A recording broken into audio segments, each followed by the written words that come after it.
ஸ்டாலின் அவர்கள்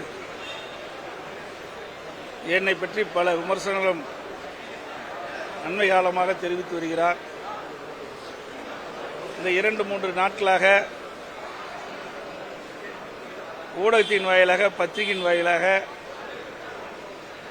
திரு ஸ்டாலின் அவர்கள் என்னை பற்றி விமர்சனம் செய்வதை பற்றி செய்திகள் வந்துள்ளன.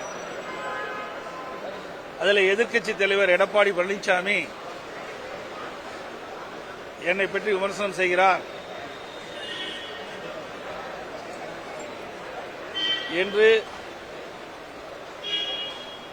அவருடைய கட்சி நிர்வாகிகளுக்கு எழுதிய மடலில் தெரிவித்திருக்கின்றார். பத்திரிகையிலும் அந்த செய்தி வந்திருக்கின்றது. ஏதோ நான் அவரை கொச்சைப்படுத்தி பேசியதாகவும், எதிர்க்கட்சி தலைவர் என்ற அந்த நிலையிலிருந்து தவறுதலாக பேசுவதாக பத்திரிகையிலே விமர்சனம் செய்திருக்கின்றார். திரு ஸ்டாலின் அவர்கள் எதிர்க்கட்சி தலைவராக இருக்கின்ற பொழுது, நான் முதலமைச்சராக இருந்து பணியாற்றிய அந்த காலகட்டத்தில் திரு ஸ்டாலின் எப்படியெல்லாம் பேசினார் என்பது ஊடகத்தின் வாயிலாக, பத்திரிகையின் வாயிலாக வெளிவந்திருக்கின்றது. குறிப்பாக என்னை தனிப்பட்ட முறையிலே விமர்சனம் செய்தார். எடப்பாடி பழனிசாமி தமிழகத்தினுடைய முதலமைச்சராக வருவதற்கு ஊர்ந்து சென்றார், பறந்து சென்றார் என்றெல்லாம் விமர்சனம் செய்தார். அண்மையிலே விருதுநகர் மாவட்டத்தில் நடந்த அரசு நிகழ்ச்சியில் பேசுகின்ற பொழுது கரப்பான் பூச்சி போல் குறிப்பிட்டிருக்கின்றார். இப்படி ஒரு முதலமைச்சர் தன்னுடைய பதவியை மறந்து, நிலையை மறந்து ஒரு எதிர்க்கட்சி தலைவரை இப்படி விமர்சனம் செய்கின்றார். ஆனால் என்னை பொறுத்த வரைக்கும், அனைத்து இந்திய அண்ணா திராவிட முன்னேற்ற கழக நிர்வாகிகளை பொறுத்த வரைக்கும், எந்த ஒரு எதிர்க்கட்சியினரும் தவறுதலாக நாங்கள் விமர்சனம் செய்வது கிடையாது. ஆனால் எங்களை பற்றி எதிர்க்கட்சியினர், ஆளுங்கட்சியை சேர்ந்தவர்கள் எங்களை தவறுதலாக விமர்சனம் செய்தால் அதற்கு தக்க பதிலை அவ்வப்போது கொடுப்போம்.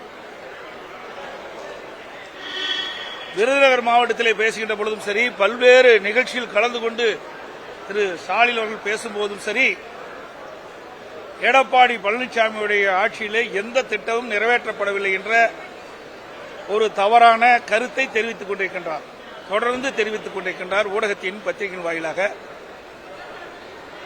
இந்த கோயம்புத்தூர் மாவட்டத்தில் மட்டும் அனைத்து இந்திய அண்ணா திராவிட முன்னேற்ற கழக ஆட்சியில் கொண்டு வரப்பட்டு நிறைவேற்றப்பட்ட திட்டங்கள் சிலவற்றை இந்த நேரத்திலே குறிப்பிடுவது பொருத்தமாக இருக்கும் என்று நான் கருதுகின்றேன். அரசு மருத்துவக் கல்லூரி மருத்துவமனையில் 100ஆண்டு விழா கட்டிடம் 290 கோடி ரூபாயில் அதிமுக ஆட்சியில் தான் கொண்டு வந்திருக்கிறோம். 253 கோடி மதிப்பீட்டில் ராமநாதபுரத்தில் உயர்மட்ட மேம்பாலம் அமைக்கப்பட்டது. 230 கோடி ரூபாய் மதிப்பீட்டில் நொய்யல் ஆறு புனரமைக்கப்பட்டது. 194 கோடி மதிப்பீட்டில் காந்திபுரம் 2 அடுக்கு மேம்பாலம் அமைக்கப்பட்டது. சுமார் 415 கோடி மதிப்பீட்டில் ஈச்சனாரி முதல் பொள்ளாச்சி வரை 4 வழிச்சாலை அமைப்பதற்கு அதிமுக அரசு நடவடிக்கை எடுக்கப்பட்டது. தொண்டாமுத்தூர், பொள்ளாச்சி, மேட்டுப்பாளையம், புளியங்குளம், பல்லடம், அவனாசி இந்த 6 இடங்களில் 6 புதிய அரசு கலை மற்றும் அறிவியல் கல்லூரி கொண்டு வந்து அங்கு இருக்கின்ற ஏழை எளிய மாணவர்கள் குறைந்த கட்டணத்தில் பட்டப்படிப்பு படிக்கக்கூடிய சூழ்நிலையை உருவாக்கி தந்ததும் அதிமுக அரசு. பாலக்காடு, மேட்டுப்பாளையம், அவனாசி மற்றும் திருச்சிரோடு சாலை 4 வழிச்சாலைகளாக மேம்பாடு செய்யப்பட்டது. ரூபாய் 66 கோடி கவுண்டம்பாளையம், ரூபாய் 41 கோடியில் காரமடை, ரூபாய் 25 கோடியில் போத்தனூர், ரூபாய் 18 கோடி ரூபாயில் ஈச்சனாரி ஆகிய பதில் மேம்பாலம் அமைக்கப்பட்டது. சுமார் 59 கோடி மதிப்பீட்டில் இருகூர் முதல் போத்தனூர் மற்றும் இருகூர் முதல் பீலம் நிலையங்களுக்கு இடையே ரயில்வே கடவு குறுக்கே உயர்மட்ட மேம்பாலம் அமைக்கப்பட்டது.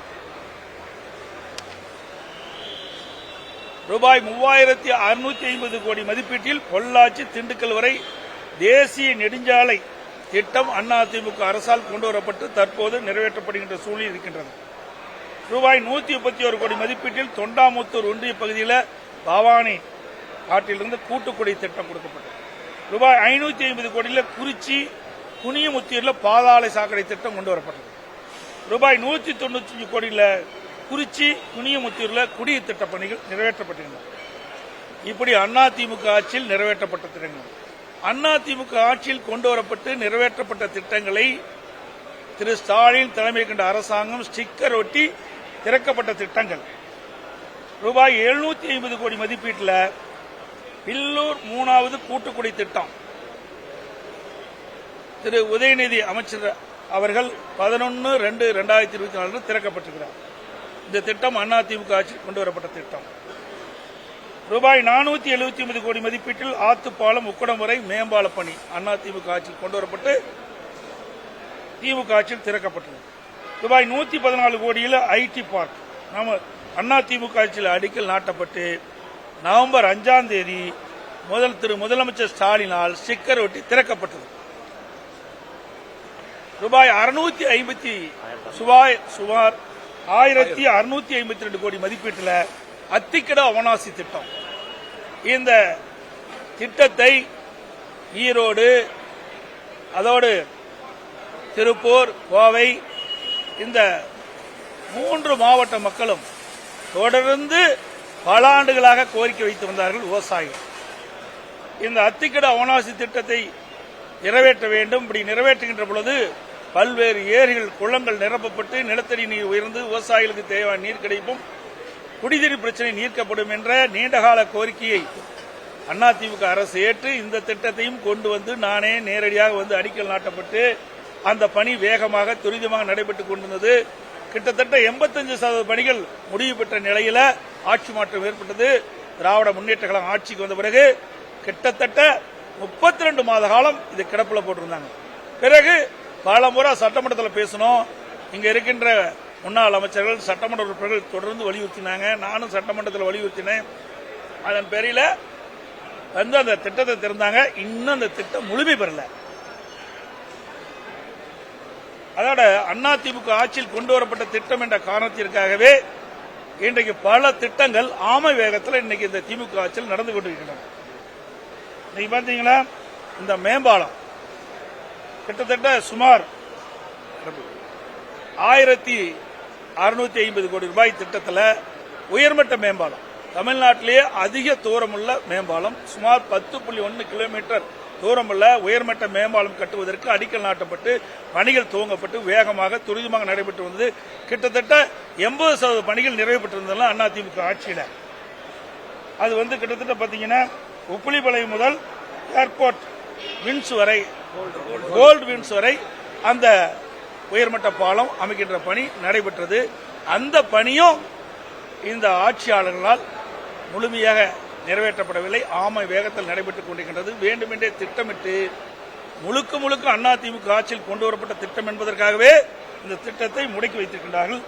அதோடு இங்க இருக்கின்ற விவசாயிகள் அத்திக்கட அவனாசி திட்டத்தில் இன்னும் பல இடங்கள் விடுபட்டு போய்விட்டன. அதையும் சேர்த்து புதிய திட்டத்தை அறிவிக்க வேண்டும் என்று வேண்டுகோள் விடுத்த அடிப்படையில் அப்பொழுது அமைச்சராக இருந்த வேலுமணி அவர்களும் இங்கே இருக்கின்ற சட்டமன்ற உறுப்பினர்களும் வேண்டுகோள் வைத்தார்கள். அவர்களுடைய வேண்டுகோளை ஏற்று அதிமுக அரசாங்கம் அத்திக்கட அவனாசி திட்டம் 2 அதை செயல்படுத்துவதற்காக விரிவான திட்ட அறிக்கைகளும் தயாரிக்கப்பட்டு அந்த பணிகள் துவங்குகின்ற நேரத்தில் ஆட்சி மாற்றம் ஏற்பட்டது.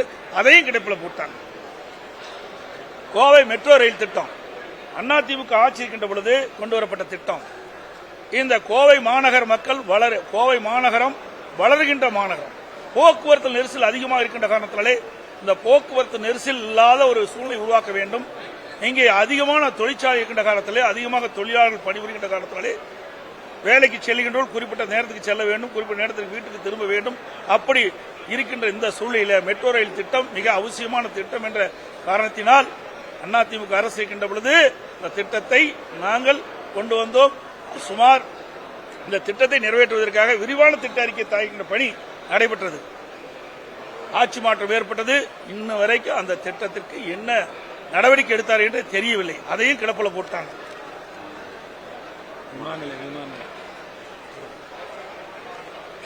அதோட விமான நிலையம் விரிவாக்கம். அதிமுக ஆட்சி இருக்கின்ற பொழுது 99% நில எடுப்பு பணி முடிவு பெற்றது. நில எடுப்பு பணி முடிந்த பிறகு ஆட்சி மாற்றம் ஏற்பட்டுவிட்டது. திமுக ஆட்சிக்கு வந்த பிறகு இன்றைக்கு இந்த நில எடுப்பு புதிய கட்டுப்பாடுகள் விதித்து மத்திய அரசுக்கு இந்த நிலத்தை கொடுப்பதற்கு புதிய கட்டுப்பாடுகள் விதிச்சாங்க. அதனால காலதாமதாகி அண்மையில் தான் நிலம் ஒப்படைக்கப்பட்டதாக செய்தி வந்திருக்குது. இதுவும் திராவிட முன்னேற்ற கழக ஆட்சியில் இந்த திட்டத்தை கிடப்பில் போட்டிருக்காங்க. ஸ்மார்ட் சிட்டி திட்டம் இது அதிமுக ஆட்சியில் கொண்டு வரப்பட்ட திட்டம். அதுவும் காலதாமதம் செய்துதான் அந்த பணியை செயல்படுத்திக் கொண்டிருக்கிறாங்க. அதோட இன்றைக்கு வெள்ளலூர்ல சுமார் 62 ஏக்கர் அளவில் 168 கோடி மதிப்பீட்டில் அந்த பணி நாங்கள் துவக்கணும். இங்க இருக்கின்ற பேருந்து நிலையம் சிறப்பாக இருக்க வேண்டும் என்பதற்காக போக்குவரத்து நெரிசல் இல்லாமல் மக்கள் பயணம் செய்ய வேண்டும் என்ற அடிப்படையில் கிட்டத்தட்ட 50% பணிகள் நிறைவு பெற்று விட்டன. இதையும் இந்த விடியா திமுக அரசு கிடப்பில் போட்டுருந்தது. அதோட மேற்கு புறவழிச்சாலை அதிமுக ஆட்சியில் கொண்டு வரப்பட்டோ இப்பொழுதுதான் டெண்டர் விட்டு அந்த பணியை துவக்கியிருக்கிறாங்க. இப்படி அனைத்து இந்திய அண்ணா திராவிட முன்னேற்ற கழக ஆட்சியில் கொண்டு வரப்பட்ட திட்டங்கள் எல்லாம் இந்த திட்டங்கள். ஆனா ஒண்ணுமே செய்யல என்று இன்றைய முதலமைச்சர் தெரிவிச்சிருக்கிறார். இப்படியாவது இந்த ஆட்சியாளர்கள் மக்களை குழப்பி அதில் ஏதாவது அரசியல் ஆதாயம் தேட வேண்டும் என்று முயற்சிக்கிறாங்க. ஒருபோதும் நடக்காது. அதிமுக ஆட்சியில் தான் இந்த கோயம்புத்தூர் மாவட்டத்தில் கோயம்புத்தூர் மாநகரில் இவ்வளவு பணிகளை இங்க மட்டும் செஞ்சிருக்கிறோம். திமுக ஆட்சிக்கு வந்த பிறகு திரு ஸ்டாலினுடைய அரசு இந்த கோவை மாநகர மக்களுக்கும் கோவை மாவட்ட மக்களுக்கும் என்ன திட்டத்தை கொண்டு வந்தார்? திட்டத்தை அறிவிச்சுதான் இருக்காரு. இதுவரைக்கும் அந்த எந்த திட்டமுமே இன்னும் நடைமுறைப்படுத்தல, பணியே துவக்கல. அப்புறம் ஆய்வு மேற்கொள்ள சொல்றாரு. எல்லா இடத்துக்கும் ஆய்வுக்கு போறங்கிறார், பல மாவட்டத்துக்கு ஆய்வுக்கு போறங்கிறார். நாளை கூட பெரம்பலூர் அரியலூர் போவதாக பத்திரிகை செய்தி.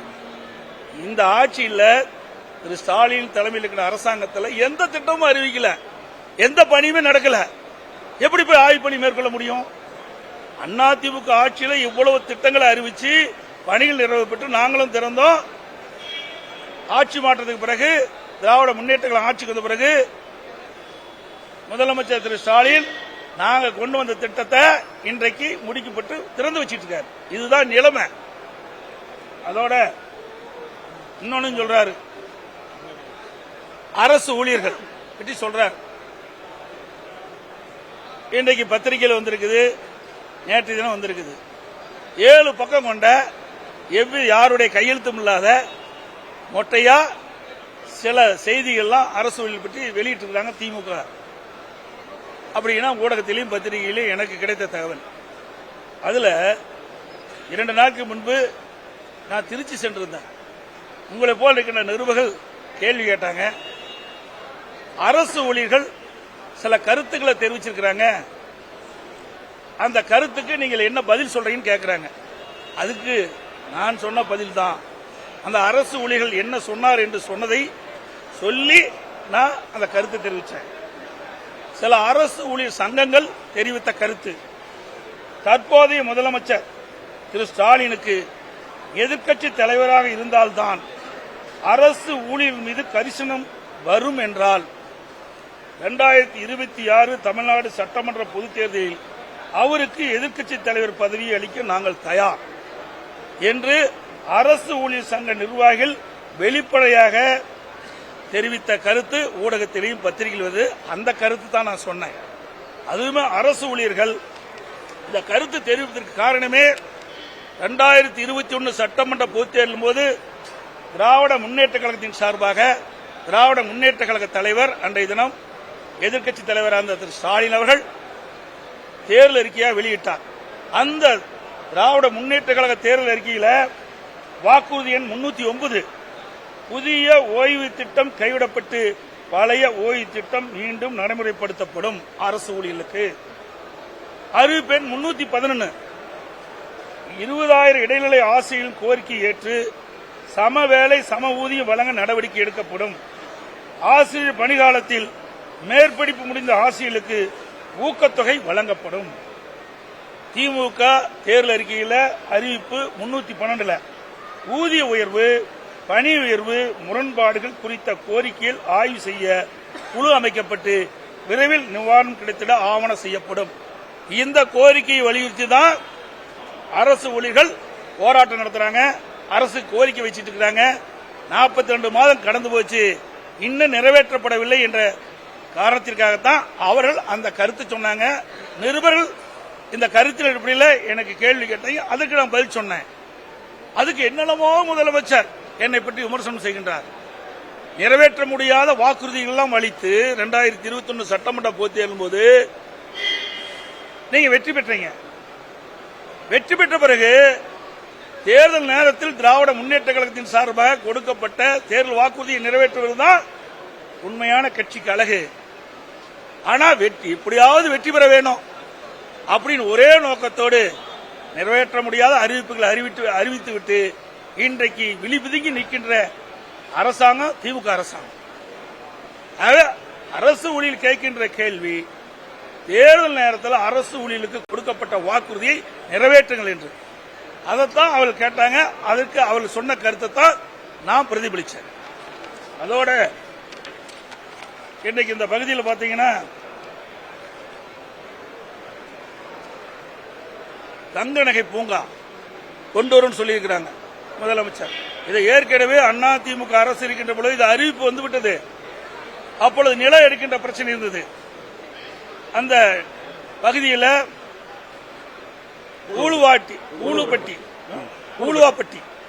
பூலுவாப்பட்டி என்ற பூலுவாப்பட்டி பேரூராட்சியில் அந்த பகுதியில் தங்க நகை பூங்கா அமைப்பதற்கு நாங்கள் நடவடிக்கை மேற்கொள்ள இருந்த பொழுது ஆட்சி மாற்றம் ஏற்பட்டது. திமுக ஆட்சிக்கு வந்த பிறகு நாங்கள் தேர்வு பண்ற இடம் தொண்டாமுத்தூர் தொகுதி இருந்தது, அதை மாற்றி கிணத்துக்கடை தொகுதி கொண்டு போறாங்க. இதுதான் அவர்கள் செய்த வேலை, வேற எதுவுமே செய்யல.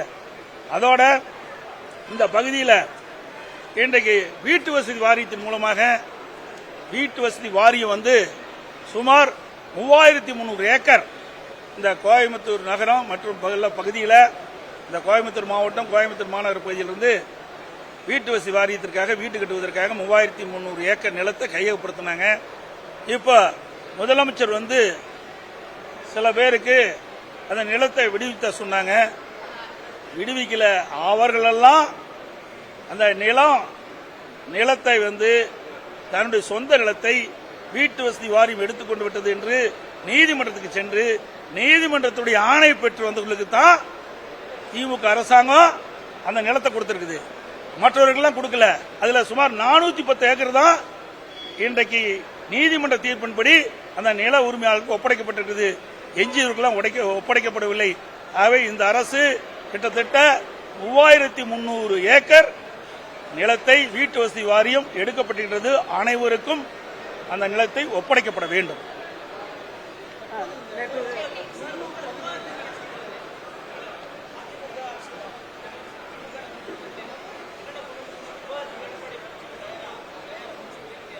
யாரு நான் அழைப்புட்டது? யாருக்கு அழைப்புட்டேன்? யாருக்கு அழைப்பு விட்டோம்? அப்படின்னா முதலமைச்சர் தான், இந்த நாட்டுடைய முதலமைச்சர் தான் பதில் சொல்ல வேணும். இவர் பதில் சொல்றதுக்குலாம் எங்கால் நிறைய இருக்கிறாங்க. இங்க இருக்கிற முன்னாள் அமைச்சர்லாம் நிறைய பேர் இருக்கிறாங்க. இவருக்கு என்ன தெரிய போகுது? அப்பாவோட மோசமா இருக்கிற இவரு ஏதோ சவாலுக்காக பேசுற ஒழிய வாய்ச்சொல் வீரராக இருந்து பிரயோஜனம் இல்லை.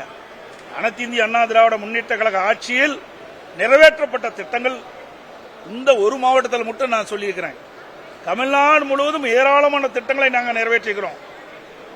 திராவிட முன்னேற்ற கழக அரசு அமைக்கப்பட்ட பிறகு திரு ஸ்டாலின் முதலமைச்சராக வந்த பிறகு என்னென்ன திட்டத்தை நிறைவேற்றப்பட்டீர்கள் அதுக்கு நான் கேள்வி கேட்டா உதயநிதி பதில் சொல்றார். ஏன் முதலமைச்சர் எங்க போயிட்டாரு அப்படின்னா திறமையில்லாத முதலமைச்சர் ஒத்துக்கிறாரு. அவரு நான் சொன்ன மாதிரி பொம்மை முதலமைச்சர் ஒத்துக்கிறாரா? அதான் நான் ஏற்கனவே சொன்னமே. இன்றைக்கு தமிழக எல்லா மாநிலத்திலும் ஒரு முதலமைச்சர் தான் இருக்கிறாங்க. தமிழ்நாட்டில் தான் 4 முதலமைச்சர் இருக்கிறாங்க. அந்த அடிப்படையில் தான் உதயநிதி முதலமைச்சருக்கு பதிலாக பதில் சொல்லிட்டு இருக்காரு. முதலமைச்சர் சொல்ல வேண்டிய பதில முதலமைச்சர் தான் சொல்ல வேணும். நான் ஏற்கனவே சொன்னேன், அதிகார மையங்கள் 4 இருக்குது. அந்த 4 யார் என்று உங்களுக்கே தெரியும். வேண்டுமென்றே திட்டமிட்டு என்னிடத்தில் ஏதாவது கேள்வி கேட்டு அது ஒரு விவாத பொருளாக்கி அப்புறம் அதுக்கு ஒரு 4 பேர் வச்சு விவாதம் பண்ணுவீங்க. அது ஏற்கனவே சொல்லியாச்சு, அது தெரியும் உங்களுக்கு.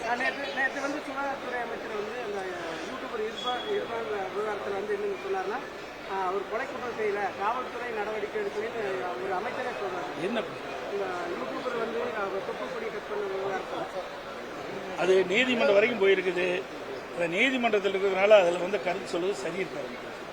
மக்கள் நல்வாழ்வுத்துறை அமைச்சர் செய்தியாளர்களை சந்திச்சிருந்தாரு சார். அப்ப அவர் என்ன சொல்றாருன்னா, ஒரு அமைச்சர் காவல் நிலையத்தில் புகார் அளித்தா கூட காவல்துறையினர் வந்து நடவடிக்கை எடுக்கல அப்படின்னு ஒரு அதிர்ச்சியான தகவலை பதிவு செஞ்சிருக்காங்க. அப்படிப்பட்ட அரசாங்கம் தான் இப்படி இருக்குது. ஆனா ஏற்கனவே சொன்னேன், தமிழகத்தில் சட்ட ஒழுங்கு அடியோடு சீரழிந்து விட்டது. இன்றைக்கு திறமையற்ற முதலமைச்சர் நாட்டை ஆண்டு கொண்டிருக்கின்றார். பொம்மை முதலமைச்சர் நாட்டை ஆண்டு கொண்டிருக்கின்றார். அவருடைய அமைச்சர் வைக்கின்ற அமைச்சரே இப்படிப்பட்ட கருத்து சொல்கின்ற பொழுது நாட்டு மக்களுக்கு எங்க நீதி கிடைக்கும்? மொத்த கட்டமைங்கிற போதைப் பொருள் வந்து அதிகமா புழக்கத்தில் வந்துட்டு இருக்குது. மருத்துவ பரிந்துரை சீட்டு இல்லாமலே வந்து சர்வசாதாரணமா கிடைக்குது அப்படின்னு சொல்லி அவர்கிட்டே ஒரு கேள்வி கேட்ட செய்தியாளருக்கு என்னன்னா, குற்றம் செய்யப்பட்டவர்களை அடையாளம் காட்டினால் நடவடிக்கை எடுப்பதா அவர் பதில் சொன்னாரு. இப்படி அரசாங்கம் எதுக்காக இருக்குது? அரசாங்கம் என்பது இப்படி பத்திரிகையாளர்களோ அல்லது பொதுமக்களோ ஏதாவது பிரச்சனை என்று சொல்லுகின்ற பொழுது அந்த பிரச்சனைக்கு ஆழமாக சென்று அதை விசாரித்து உரிய நடவடிக்கை எடுக்கணும். அதுதான் அரசாங்கம். நாமளே சொல்றதுக்கு அரசாங்கம் தேவையில்லை. சில இடத்துல இப்படிப்பட்ட போதைப் பொருள் விற்பனை நடக்குதுன்னு சொன்னா அந்த அரசாங்கம் விழிப்போடு இருந்து செயல்பட்டு எந்தெந்த இடத்துல போதைப் பொருள் விற்பனை இருக்குது, எந்தெந்த நீ சொன்ன மாதிரி அந்த போதைப் பொருள் எல்லாம் இப்பொழுது இங்கேயே தயார் பண்ணுகின்ற ஒரு சூழ்நிலாம் பத்திரிகையில பார்த்தேன். அப்படிப்பட்ட அவலங்களை இந்த ஆட்சியில் நடைபெற்றுக் கொண்டிருக்கின்றன. சட்ட ஒழுங்கு அடியோடு சீர்கட்டு விட்டது. காவல்துறைக்கு முழு சுதந்திரம் கிடையாது. அதனால அவர்கள் இந்த போதைப் பொருள் விற்பனை செய்கின்றவர்களை தடை செய்ய முடியாத ஒரு சூழ்நிலை இருக்குது. அதனாலதான் இந்த போதைப் பொருளை தடை செய்ய முடியல. அதிமுக சார்பில் தொகுதிவாரியம் ஒரு கள ஆய்வு குழுவெல்லாம் அமைச்சிருக்கீங்க. அந்த கள ஆய்வுகளுடைய உத்வேகம் தற்பொழுது அதிமுக தொண்டர்கள் மத்தியில் எப்படி இருக்கு? அதை நீங்க போனதுதானே தெரியும். அனைத்து இந்திய அண்ணா திராவிட முன்னேற்ற கழகத்தை பொறுத்த வரைக்கும் கட்டமைப்பு பலமாக இருக்க வேண்டும் என்ற எண்ணத்தின் அடிப்படையில் தான் நாங்கள் இந்த தொடர் நடவடிக்கைகளை எடுத்துட்டு இருக்கிறோம். இன்றைக்கு தமிழகம் மட்டும் இல்ல, இந்தியாவிலேயே எந்த ஒரு கட்சியும் அந்த கட்சியினுடைய உறுப்பினர் அட்டை புதுப்பித்தல், புதிய உறுப்பினர் சேர்த்தல், அதை முழுமையாக போய் சேர்ந்ததா என்று ஆய்வு செய்யவே கிடையாது. எல்லாமே ஆன்லைன்ல போடுறாங்க, கிடைக்குது. ஆனால் அதிமுக அப்படி இல்லை. முறையாக அதிமுக கொடுக்கின்ற படிவத்தை, தலைமை கழகம் கொடுக்கின்ற படிவத்தை பூர்த்தி செய்து தலைமை கழகத்தில் ஒப்படைக்கப்பட்டு தலைமை கழகம் கொடுக்கின்ற அந்த உறுப்பினர் சீட்டை உரியருடன் வழங்க வேண்டும். அதை ஏற்கனவே வழங்கிட்டு இருக்கிறோம். அதை களப்பணி செய்வதற்கு தான் இதை ஒவ்வொரு மாவட்டமா போறாங்க. சார் நான் சொல்றேன், இன்னும் 1.5 ஆண்டு காலம் இருக்குது. 1.5 ஆண்டு காலத்துக்கு பிறகுதான் தேர்தல் வர இருக்குது. தேர்தல் வருகின்ற பொழுதுதான் இதையெல்லாம் சொல்ல முடியும். இன்னொன்று சொல்றேன், ஏற்கனவே திருச்சி விமான நிலையத்தில் ஒரு நிருபர் கேட்கிறாரு. அதுக்கு நான் ஒரு பதில் சொன்னேன். ஒத்த கருத்துடைய கட்சிகள் எல்லாம் எங்களோடு இணைந்து அதுல உடனே விவாதமான அன்னைக்கு வச்சுட்டீங்க. பாரதிய ஜனதாவோட எடப்பாடி பழனிசாமி மறைமுக கூட்டணி ஏற்கனவே தெளிவுபடுத்திட்டேன். தெளிவா நான் சொல்லியாச்சு. நாடாளுமன்ற தேர்தல் இருக்கும்போதே நடக்கின்ற பொழுது கட்சியினுடைய தலைமை அலுவலகத்திலும் சரி, பல்வேறு ஊடக பேட்டியிலும் சரி, பத்திரிகை பேட்டி கொடுக்கும்போது தெளிவா சொல்லிட்டேன். சட்டமன்ற தேர்தலின் போது பாரதிய ஜனதாவுடைய கூட்டணி இல்லை என்று சொல்லப்பட்டு விட்டது. அதை வைத்து மீண்டும் மீண்டும் நீங்க கேள்வி கேட்டு இருக்கிறீங்க. என்ன சொல்றது? ஏற்கனவே நாங்கள் முடிவு செஞ்சு அறிவிக்கப்பட்டு விட்டது. திமுக எங்களுடைய எதிர்கட்சி. திமுக மக்களோட ஆட்சி அகற்றப்பட வேண்டும் என்பது நோக்கம். அதோட பாரதிய ஜனதாவுடைய கூட்டணி இல்லை என்பது எங்களுடைய நிலைப்பாடு. அதில் தெளிவா இருக்கிறோம். அதனால எதையும் பொருத்தி பேசக்கூடாது. சார் நான் தான் தெளிவா சொல்லிட்டேன். மீண்டும் மீண்டும் அதுல கொண்டு உங்க விவாதம் மேடம் வச்சுக்கணும். உங்களுக்கு எங்களை வச்சு ஒரு விவாதம் செய்ய வேணும். அப்படிதான் பாக்குறீங்க. திமுகவில் எவ்வளவு பிரச்சனை நடந்துட்டு இருக்கு. ஏதாவது ஊடக நம்பர்களும் பத்திரிகை நம்பர்களும் அதை பத்தி சிந்திச்சு போடுறீங்களா? எதுவுமே கிடையாது. அருள் ஊந்து சொல்றேன், ஊடக நம்பர்களும் பத்திரிகை நம்பர்களும் நடுநிலையோட நீங்க நடந்து கொள்ளுங்க. ஸ்டாலின் அவர் ஒரு நிகழ்ச்சியில பேசுறார். திரு உதயநிதி ஸ்டாலின் அவர்கள் அமைச்சரான பிறகு அவருக்கு கொடுக்கப்பட்ட அந்த வேலைகள் சிறப்பா செஞ்சு 100% சிறப்பா செயல்பட்டு சொல்றாரு. அப்படின்னா மற்ற அமைச்சர்கள் எதுவுமே செய்யலையா? மற்ற அமைச்சரெல்லாம் அவருடைய துறையில எதுவுமே செய்யலையா? அதை பத்தி ஏதாவது ஒரு விவாத மேடையாவது, ஒரு தொலைக்காட்சியிலாவது விவாத மேடை வச்சு விவாதிக்கிறீங்களா? எதுவுமே விவாதிக்கலையே. அதிமுக தும்புனா போதும் அதுக்கு ஒரு விவாத மேடை, இரும்புனா போதும் அதுக்கு ஒரு விவாத மேடை. அதிமுக கட்சியோட ஒரு கட்சி இருக்கு காட்டி தான் விவாத மேடைன்னு ஒரு விவாதமே நடந்துகிட்டு இருப்பதா எங்களுக்கு தெரியுது. பத்திரிகையிலும் செய்தி வந்துகிட்டு இருக்குது. ஆக உண்மையை நீங்க நடுநிலையோட நீங்க எண்ணி பார்க்கணும். யார் தவறு செய்தாலும் சரி, எந்த கட்சியில பிரச்சனை அதை முழுமா வெளிச்சத்துக்கு கொண்டாங்க. அதை கொண்டு வர மாட்டேங்கிறீங்க. ஆளுங்கட்சிக்கு ஒரு நீதி, எதிர்கட்சிக்கு ஒரு நீதியா தான் ஊடக நண்பர்களும் பத்திரிகை நண்பர்களும் இன்றைக்கு செய்தி வெளியிட்டு இருக்கீங்க. அருள் கூர்ந்து அந்த நிலையை மாற்றி, சில ஊடகம் தான், எல்லா ஊடகத்தையும் நான் சொல்லல, சில பத்திரிகை தான் அப்படி பண்றீங்க. எல்லா பத்திரிகை ஊடகமும் மதிக்கக்கூடியவர்கள். ஆகவே நீங்கள் உண்மை செய்தியை நடுநிலையோடு, அது ஆளுங்கட்சியா இருந்தாலும் சரி, எதிர்கட்சியா இருந்தாலும் பாரபட்சம் இல்லாமல் செய்தியை வெளியிட வேண்டும் என்று அன்போடு கேட்டு விடைபெறுகின்றேன். நன்றி, வணக்கம்.